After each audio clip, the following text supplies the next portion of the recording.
गीत हुई सबसे पराई। मान और गीत की शादी के बाद सब कुछ ठीक हो जाता है और उसके बाद से दादी जी गीत को अपने कंगन देती हैं और कहती हैं कि आज से इस घर की तुम बहू हो और तुम्हारी सारी जिम्मेदारियां हैं। और उसके बाद से वो अपनी चाबी निकालकर चाबियों का गुच्छा थमा देती हैं गीत को और कहती हैं कि अब से इस घर की और इस सब चीज़ की जिम्मेदारी तुम्हारी है और तुम इसे ईमानदारी से निभाना। गीत कहती है कि दादी जी इतनी सारी जिम्मेदारियां निभाते निभाते अगर मुझसे कहीं कोई गलती हो गई तो आप मुझे माफ़ तो कर देंगे ना। तो दादी कहती है कि हाँ हाँ, और आपसे वैसे भी कोई गलती नहीं होगी, मुझे पता है।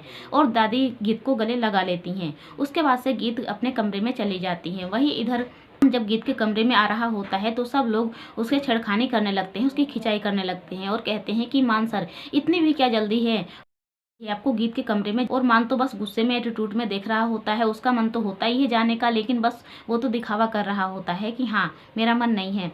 और वो कहता है कि मुझे कहाँ जल्दी है। इतने में जब वो दरवाजे पर आ जाता है तो पिंकी सासा भी होती हैं। वो कहती हैं कि एंट्री करने के आपको पैसे लगेंगे। तो रोमियो और आदि कहते हैं कि तुम लोगों को बार बार पैसे देना पड़ता है। तो लोग कहती हैं कि हाँ बार बार पैसे देना पड़ता है और चलिए पैसे दीजिए। तो मान कहता है कितने देने पड़ेंगे। तो पिंकी कहती है कि 1 लाख। और मान उन्हें 1 लाख का चेक दे देता है और फिर अंदर कमरे में चला जाता है।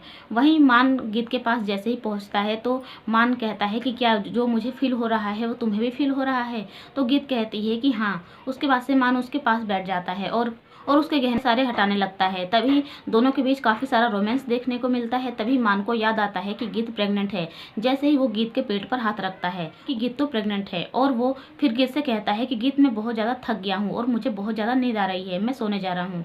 और वो दूसरी तरफ मुँह करके सो जाता है। अब गीत सोचती है कि पता नहीं मान को अचानक से क्या हो गया, चलो लगता है कि थके होंगे, सो जाते हैं और फिर मैं सुबह बात करूँगी। और फिर मान भी यही सोच रहा होता है कि गीत पता नहीं क्या सोचेगी, गीत को कुछ समझ में आएगा भी या नहीं आएगा।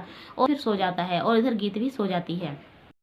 वहीं अगली सुबह मान तैयार हो रहा होता है ऑफिस जाने के लिए। तभी गीत की नींद खुलती है और वो मान की तरफ देख रही होती है और मन ही मन ये सोच रही होती पता नहीं रात को ये ऐसे ही क्यों सो गए थे, कम से कम मुझे बता देते तो अच्छा रहता और मैं इनसे अब पूछ भी लूँगी। इतने में उनके कमरे में एनी आ जाती है और इस वजह से गीत कुछ भी नहीं पूछ पाती है। तो दोस्तों और भी एपिसोड के लिए चैनल को सब्सक्राइब और लाइक करें।